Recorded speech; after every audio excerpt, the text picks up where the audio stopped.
shacabka xaafadda Buulamuzuri ee bartamaha magaalada Garissa ayaa ka cabanayaan dhibaatooyin ay ku hayaan kooxo dabley ah. Waxa ay sheegeen in arrintan ay la socodsiiyeen lamaha ammaanka balse ilaa hadda waxba laga qabanin. Dhalinyaradana maxaan ahay oo magaalada Garissa oo ka ahdan waagbari Buulamuzuri maxaan ka shaqeysanaa dhagaxa harko oo kotaan ka shaqeysanaa ilaa 20 sano dhagaxan ka qodanayay xagan ku xamaalanaa dawladana wax ay shaqo nasiisan ma jirto xagaas ilmahayni iyo caruurtayni iyo waalidkiina dhalay iyo tolkii dhanba ugu shaqeynayni ilaa hadda bilahan 3 bilood inta dhaxdooda nabadgelyo daraya meeshii aan ku joognaa rag huweysan oo meesha la keenay oo dhac iyo dil iyo wax nolol geysanaya hatta lacagtii aan gaarigan ka qaadan oo shaqeysan naga qaadanayeen kamaandadii way naga qaadanayeen had sidan anay hadlayo shalay sigaar lagu kordhuuqay inta lacagta laga qaatay dhagaxii aan bixiyay afgambo liisixiya wiil intuu igu koristaay sigaar igu kordhuuqay qorin loo wata dawladana ribood wax laba waan geynay ilaa adii waxaan baleenahay shalay saan u istaagay 12 ka soo tagay madadaalaha wax liisi iska wadaa wax liiga qabta iska wadaaye in gal xafiis gal wax liiga qabanay ma jirto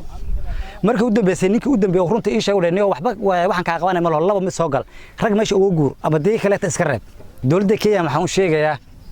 meeshii ilmahan ka shaqeysanay shalay iyo maanta waan ka fadhiistay waxaan u fadhiistana waa rag oo qori wato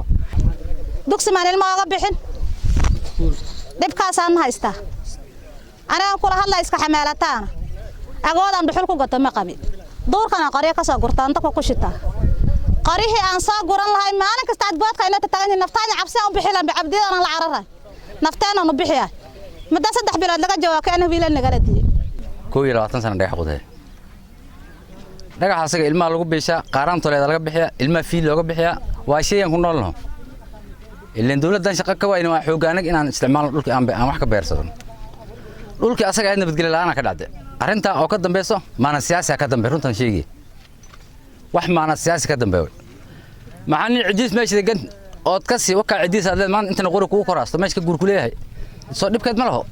dawladda u tagtan cid wax ku qaban rabta ma jiro waxa jirta arin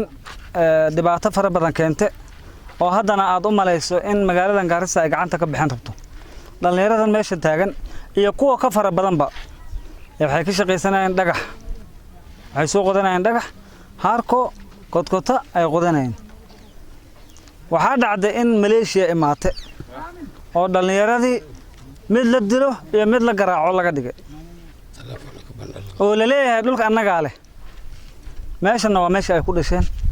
Garissa ay ku dhasheen waa reer Garissa waa reer Kenya marka waxaan garan laana dadkan dad ba keentay waa ciidan calool shaqaystayaal oo la keenay dhalinyaro oo la dheer ragan garaaca ragan dila xafiis dawlad Kenya leedahay report geynina ma jiro hatta magacyadoodan geeyne annaga waan is garanaynaa reer Garissa way is garanayn ana maan jawaan haddaan soo xirto socodkay kale garanayn reer Garissa haddaan jawaan xirto marka qof reer Garissa oo garanayn ma jiro dadkan wax saan yeelahay waan wada garanay magacyadoodan qorne xafiis kasta oo dawladda Garissa ay leedahay dawladda Kenya ay leedahay Garissa way lawan geeyne DCI waan geeyne OCPD aan geeyne county commission aan geeyne dibad county commission aan geeyne wax shaqo oo laga qaban rabano ma laho waxaan u aragnaa arrin dawladda meeshan joogto iyo rag madax ay ka dambeeyaan in ay taho dhanka kale xiriir aan la sameynay gudoomiye ku-xigeenka ammaanka Mr Bernard Olikapuri ayaa dhankiisa sheegay in arrintani ay ku daba jiraan dhawaana xal laga gaari doono. Maxamed Mooge, warbaahinta Star, magaalada Garissa.